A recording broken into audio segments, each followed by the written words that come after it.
Dios les siga bendiciendo, mis hermanos. Vamos a abrir la palabra del Señor en el Salmo 40. Es muy conocido, lo hemos cantado, seguramente lo hemos memorizado y hoy vamos a meditar en ese salmo. Vamos inicialmente a leer los 3 primeros versículos. Salmo 40. Amén. ¿Lo leemos todos?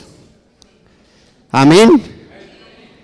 Ese ánimo y ese gozo que en este día para ponernos en pie y leer la palabra del Señor. Salmo 40, 1, 2 y 3. ¿Lo tenemos? Ya está en pantalla. Vamos a leerlo todos, mis hermanos. Dice: pacientemente esperé a Jehová y se inclinó a mí y oyó mi clamor y me hizo sacar del pozo de la desesperación, del lodo cenagoso. Puso mis pies sobre peña y enderezó mis pasos. Puso luego en mi boca cántico nuevo, alabanza a nuestro Dios. Verán esto muchos y temerán y confiarán en Jehová. Padre, te pedimos, Señor, que seas tú hablándonos a cada uno en esta mañana a través de esta palabra, que tu Espíritu Santo fije esta palabra en nuestro corazón, en nuestra mente. Gracias te damos, Padre, en el nombre de Jesús. Amén. Pueden tomar asiento, mis hermanos. Este salmo lo escribe David, el rey David. Y en estos 3 primeros versículos, aunque vamos a tomar otros versículos de todo el capítulo, nos revela esos procesos en la vida de David, y considero que son los procesos también por los cuales nosotros pasamos, hace parte de nuestra cotidianidad, de lo que nosotros afrontamos, de lo que sentimos, de la comunión que tenemos con nuestro Dios y el conocimiento que tenemos acerca de ese Dios poderoso de David y Dios nuestro también. Este salmo nos devela lo que él sentía en esos momentos, y es hermoso porque muchas veces sentimos muchas cosas y creemos que somos únicos los que sentimos esas situaciones, que somos los que pasamos por situaciones de adversidad y que somos nosotros los únicos que pasamos por esas situaciones de adversidad. Vamos a meditar en esta palabra. Es hermoso este salmo porque en esos 3 primeros versículos da todo ese proceso de comienzo a fin, ¿sí? Pero nos desglosa a través de los otros versículos qué sentía, qué hizo Dios con él, qué hacía él en medio de esas situaciones difíciles por las que pasaba. Primeramente nos dice qué era lo que él sentía en esos momentos. Él sentía estar en un pozo de la desesperación, un pozo lleno de barro, ¿sí? Por eso dice, me hizo sacar del pozo de la desesperación, del lodo cenagoso. Y vamos a meditar un poquito qué significaba, por qué lo comparaba con un pozo, ¿sí?, de la desesperación, donde había un lodo, ¿sí?, donde había un lodo, ¿sí? Para ese momento,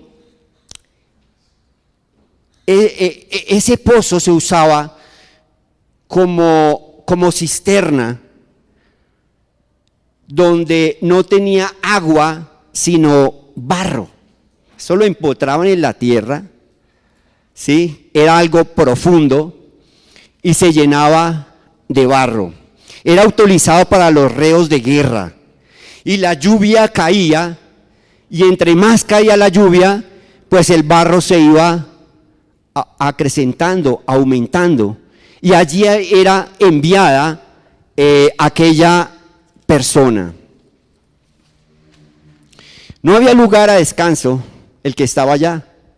No había lugar a dormir, ¿sí? No había alimento alguno allí en este lugar.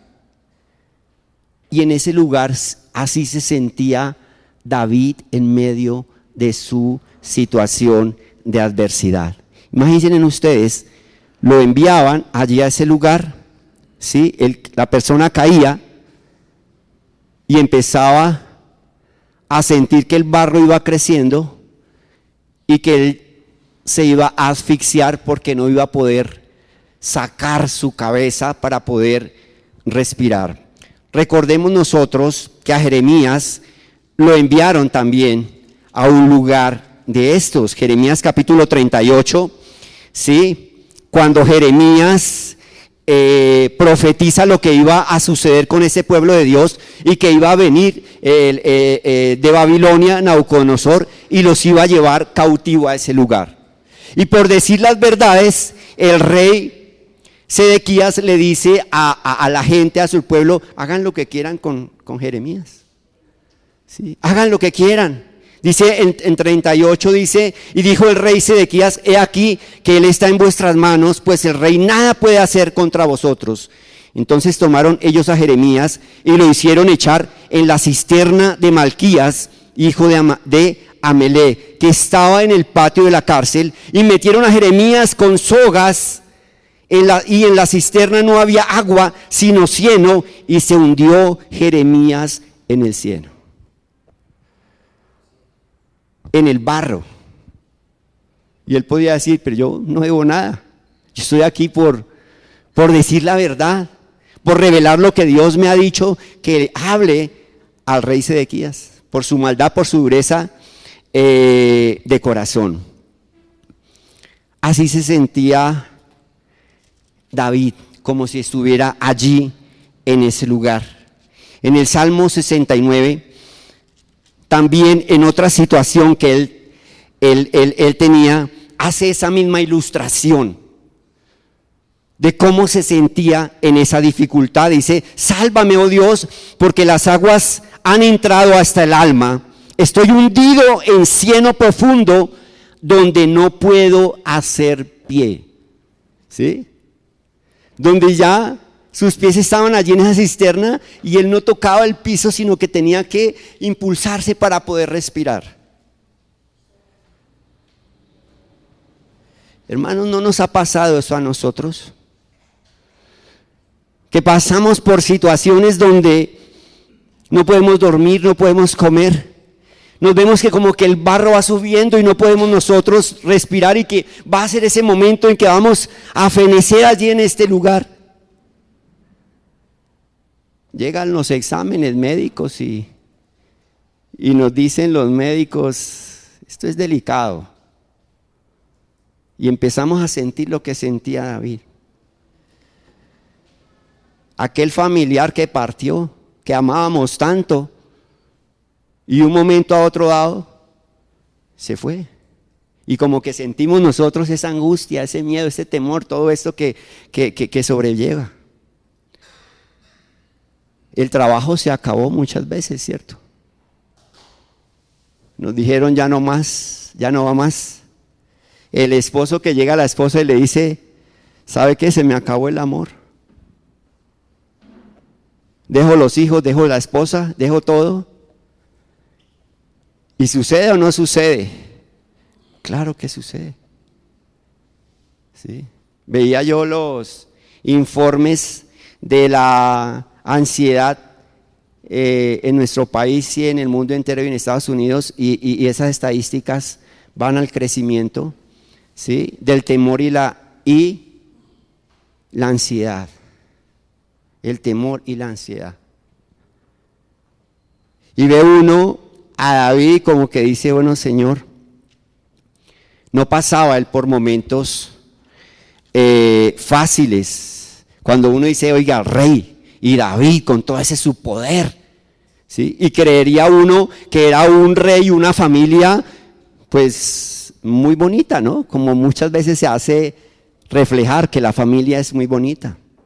Pero recuerden ustedes que David mata a Goliat, el filisteo, y Saúl, cuando las mujeres están vitoreando, el rey Saúl mató a sus 1000, pero David mató a sus 10,000, y entonces él dice, esto no está bien. ¿Sí? Y empieza el rey ¿a qué? A buscarlo para quitarle la vida, para matarlo. ¿Sí? Viene la situación de David y Betsabé, y el profeta Natán lo confronta, ¿cierto? Y le dice, por cuanto tomaste la mujer de Urías Eteo para que fuese su mujer, jamás se apartará de tu casa la espada. Amnón, hijo de David, viola a Tamar, su hermana, ¿cierto?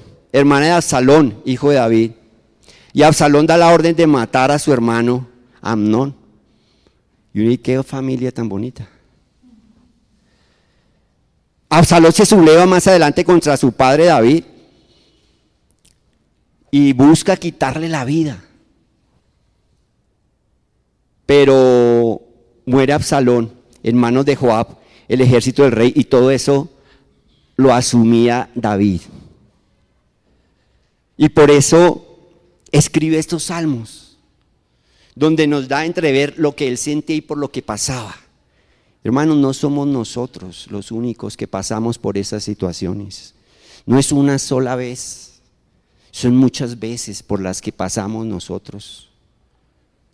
Pero eso no nos hace menos, nos hace más delante de Dios, y ya vamos a ver por qué.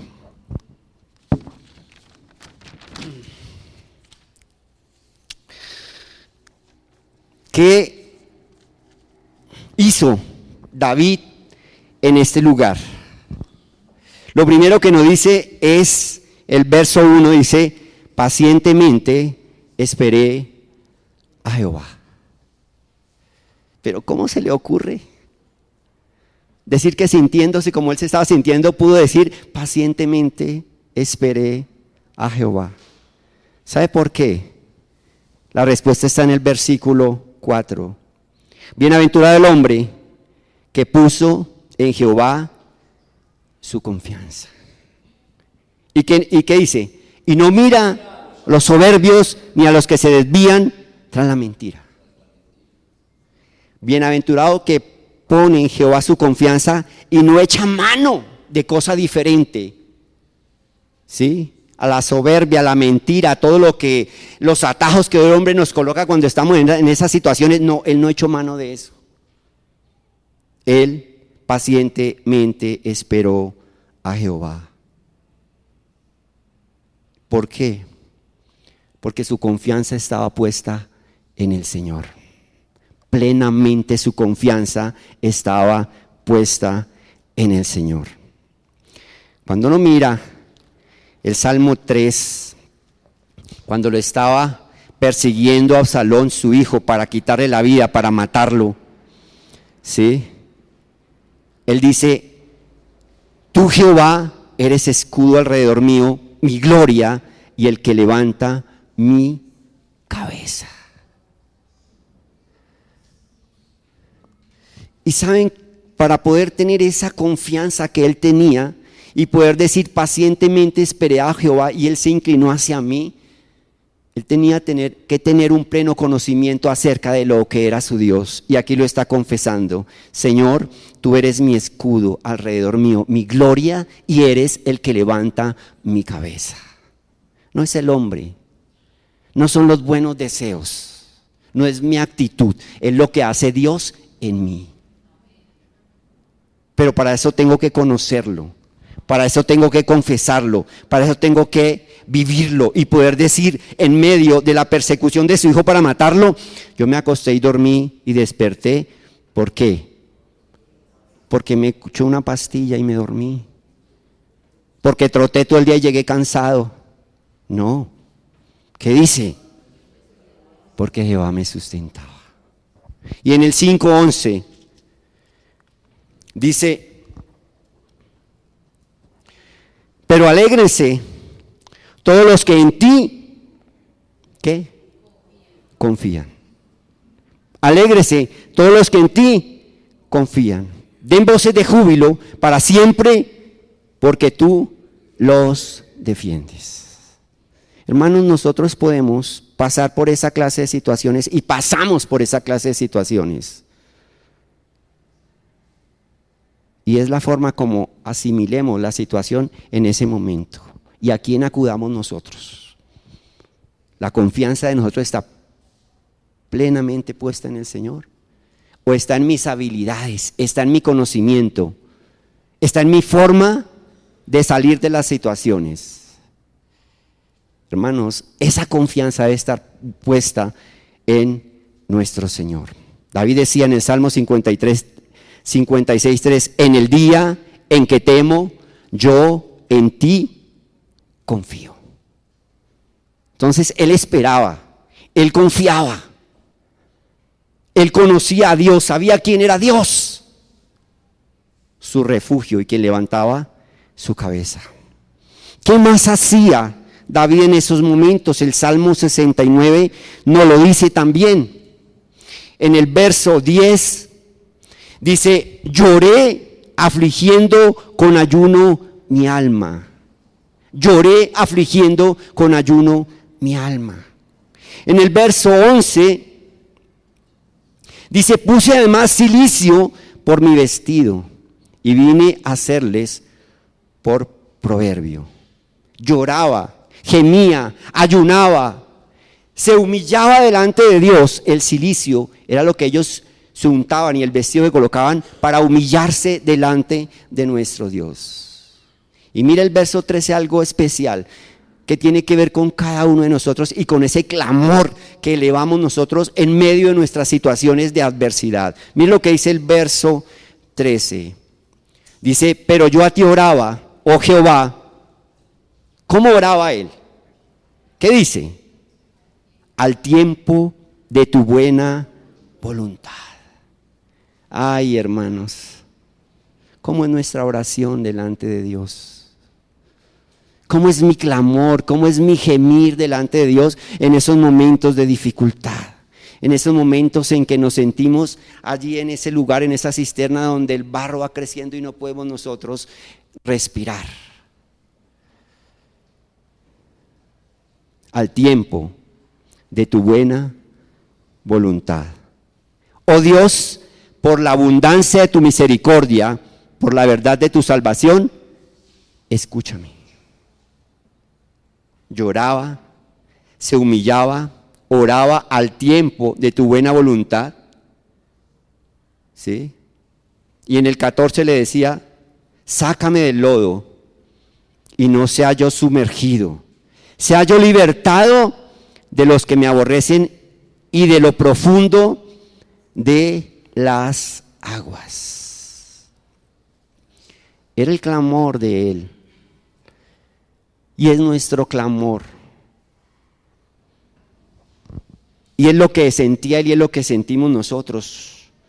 ¿Qué pasa cuando estamos en esas situaciones? ¿Sí? Queremos que todos, que salgamos rápido, ¿no? Y él le decía en el Salmo 40, volvemos al verso 17, dice, aunque afligido yo y necesitado, Jehová pensará en mí, mi ayuda y mi libertador es tú. Dios mío, no te tardes. Y ese es nuestro clamor. Yo no veo que alguien levante la mano y Señor, yo quiero seguir en este desierto. Ay, Señor, sácame, no te tardes. David era un hombre de carne y hueso como lo somos nosotros. Y él sentía lo que nosotros sentimos en medio de esos desiertos que muchas veces parecen ser eternos. Y clamaba lo que nosotros clamamos. Sácame, Señor, no te tardes. Pero la clave era la confianza que David tenía en nuestro Dios. ¿Qué más sucedía en esos momentos difíciles? ¿Y qué es lo que sucede también para nosotros? 46 y 8.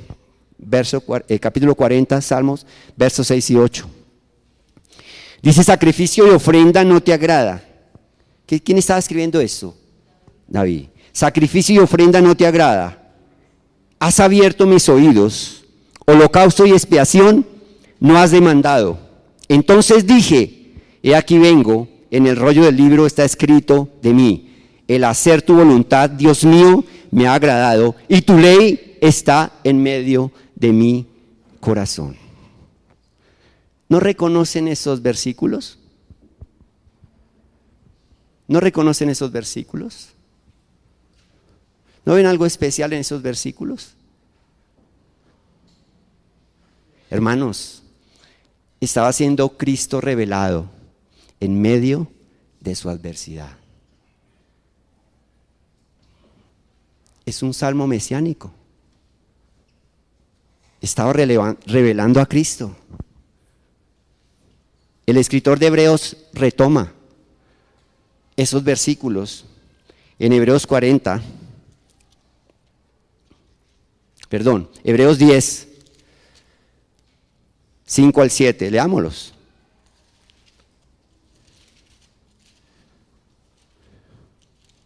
Hebreos 10, 5 al 7.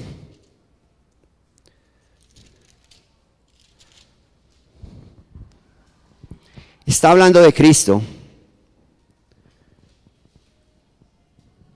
Desde el verso 1, porque la ley teniendo la sombra de los bienes venideros, no la imagen misma de las cosas, nunca puede, con los mismos sacrificios que se ofrecen continuamente cada año, hacer perfectos a los que se acercan. De otra manera, cesarían de ofrecerse, pues los que tributan este culto, limpios una vez, no tendrían ya más conciencia de pecado. Pero en estos sacrificios cada año se hace mención de los pecados, porque la sangre de los toros y de los machos cabríos no puede quitar los pecados. Verso 5, por lo cual entrando en el mundo, dice, sacrificio y ofrenda no quisiste, mas me preparaste cuerpo, holocaustos y expiaciones por el pecado no te agradaron. Entonces dije, he aquí que vengo, oh Dios, para hacer tu voluntad, como en el rollo del libro está escrito en mí, diciendo primero, sacrificio y ofrenda y holocausto y expiación por el pecado no quisiste, ni te agradaron, las cuales cosas se ofrecen según la ley. Y diciendo luego, he aquí que vengo, oh Dios, para hacer tu voluntad. Quítalo primero para establecer esto último. Estaba mostrando a Cristo en medio de esa situación, lo que Cristo iba a hacer por nosotros en la cruz del Calvario.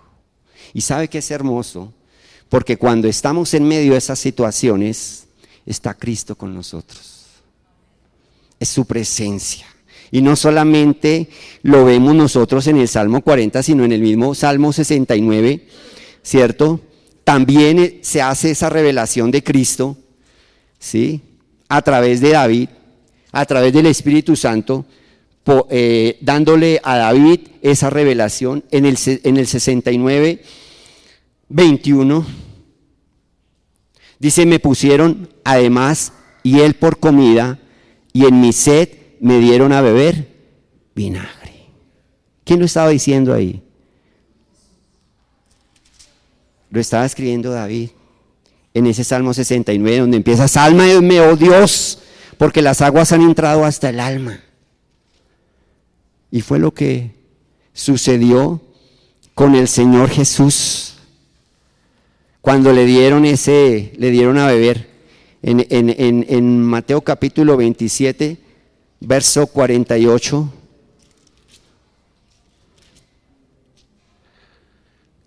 Y al instante, corriendo uno de ellos, tomó una esponja y la empapó en vinagre y poniéndola en una caña, la dio a beber. 1000 años antes de que esto sucediera, en medio de ese pozo de la desesperación del lodo cenagoso, se le estaba dando a conocer esa revelación del Señor Jesucristo a David. Hermanos, en ese pozo de la desesperación, lodo cenagoso por los que pasamos, no estamos solos, sino que está el Señor Jesús ahí con nosotros. Y lo triste es que nos sentimos solos. Y ese sentirnos solos, ¿sabe qué depende? De la confianza en que nosotros podamos tener con nuestro Dios. Si no hay confianza, nos sentimos solos. Si no hay fe, si no hay esperanza en el Señor, que Él está ahí, nos sentimos solos. Y sentimos que vamos a perecer.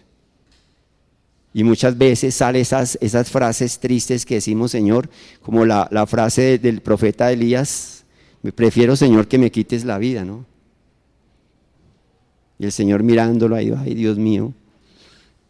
Y así nos mira a nosotros. ¿Qué más sucedió allí? ¿Qué más sucedía allí en ese lugar? Pues volvamos al Salmo 40. Dice que el Señor oyó mi clamor. El Señor oyó mi clamor. ¿Sí? Estaba en el pozo. Él esperó pacientemente, ¿cierto? Jehová se inclinó a mí y oyó mi clamor. Hermanos, qué gratificante es que podamos decir, Jehová oyó mi clamor. ¿Sí? ¿Y qué hizo Dios con él? Verso 2, ¿qué dice? Y me hizo sacar. Y me hizo sacar. ¿Sí? ¿Recuerdan lo que leímos ahorita en Jeremías capítulo 38? ¿Sí recuerdan? ¿Qué pasó en Jeremías?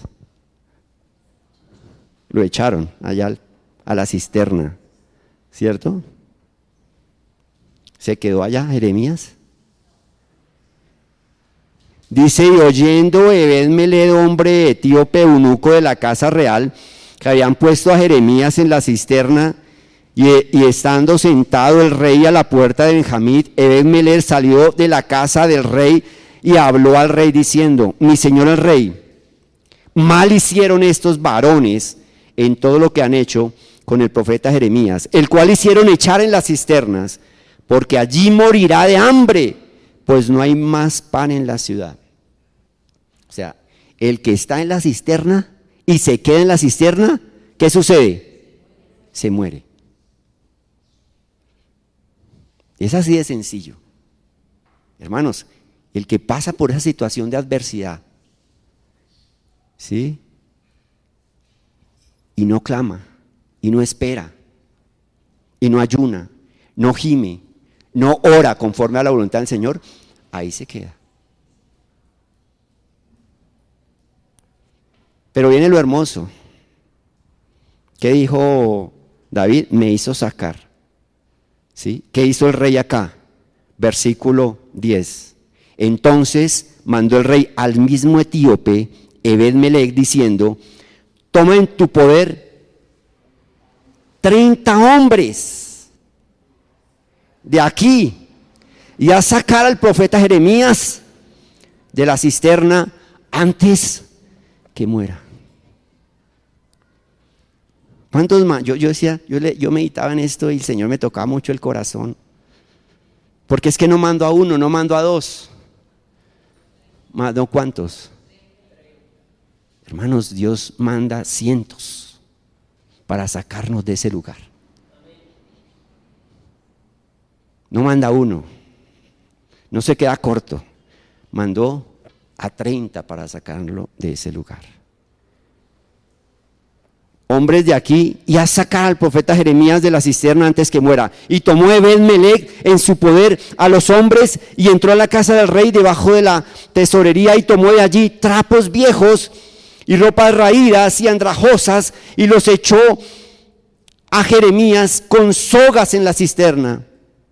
Y dijo el etíope Ebed-Melec a Jeremías, pon ahora esos trapos viejos y ropas raídas y andrajosas bajo los sobacos, debajo de las sogas. Y se hizo así, y lo hizo así Jeremías, de este modo que sacaron a Jeremías con sogas y lo subieron de la cisterna y quedó Jeremías en el patio de la cárcel.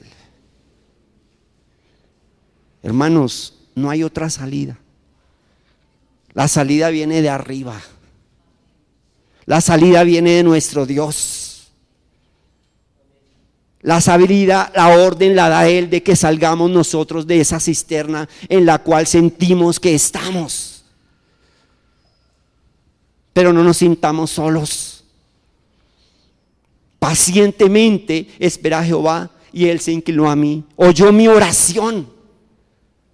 Oyó mi oración, dice la palabra de Dios. Oyó mi clamor.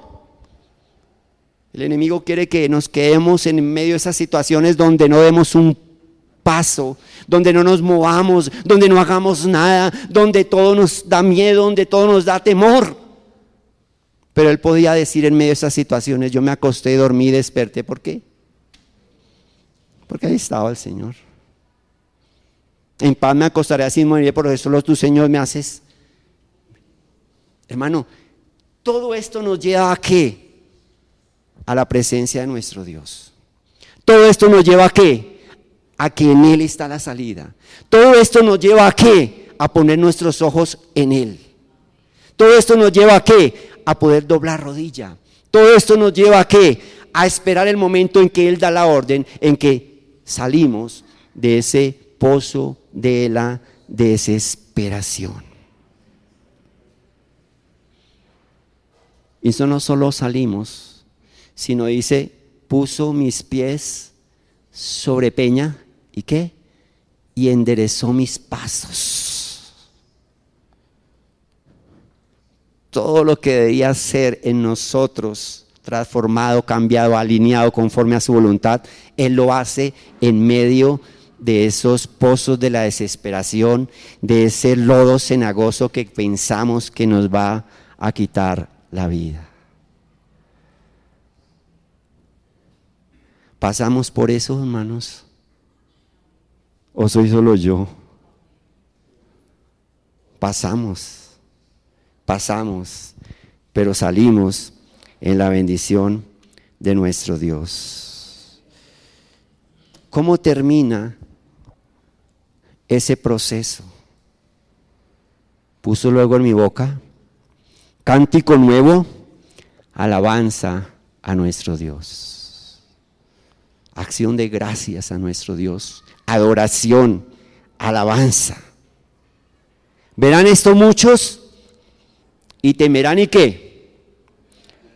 Y serviré de testimonio para ellos.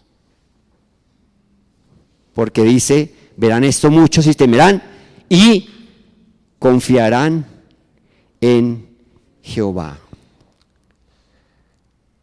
¿Y esto para quién es, hermanos? ¿Para quién es? ¿Será que era para David nomás? ¿Será que era para Sadrach, Mesach y Abednego cuando fueron sacados también de allí de ese lugar? Porque hoy podemos confrontar eso, ¿no? Dice el Salmo 145, 14, dice: sostiene Jehová. ¿Lo leemos? ¿Lo colocamos para que lo leamos, mi hermano Wilber? Sostiene Jehová, ¿a quiénes? ¿A quiénes?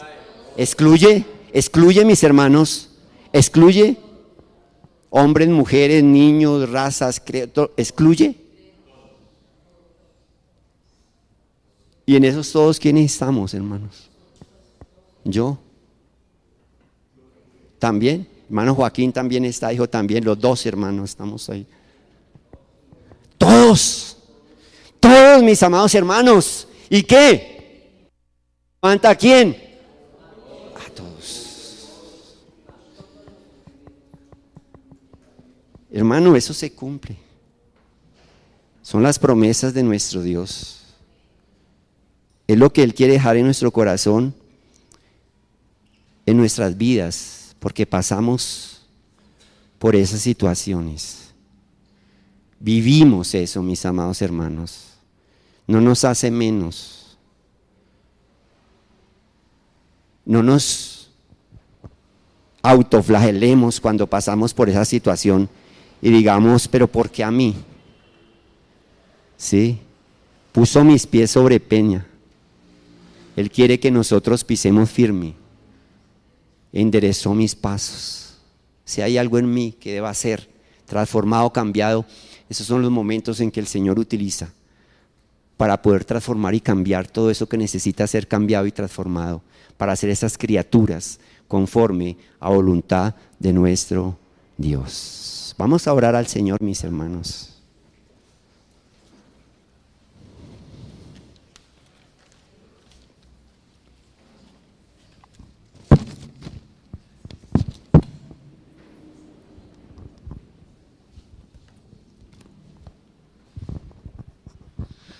Padre, hoy te damos gracias, Señor, por tu palabra, porque ella es la que nos confronta, Señor. Ella es la que nos da ese nuevo aliento cuando pensamos que estamos allá en esa cisterna y que ya no hay salida. Tú das la orden, Señor,